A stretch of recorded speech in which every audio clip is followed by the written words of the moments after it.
Живееме во свет на хиперпродукција на храна, но и на големи количини храна што завршуваат како отпад.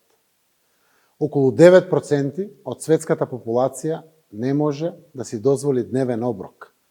И крајно време е да го реобмислиме нашиот пристап кон оваа проблематика. Денешниот ден да го употребиме за секој од нас, да размисли како се справуваме со овој проблем и да понудиме лични, регионални, национални и меѓународни решенија. Домашното законодавство е во фаза на решавање на оваа прашања за да обезбедиме хумани и солидарни можности и придонес за подобрување на животните услови на голем број граѓани и да им помогнеме на оние на кои им е најпотребно.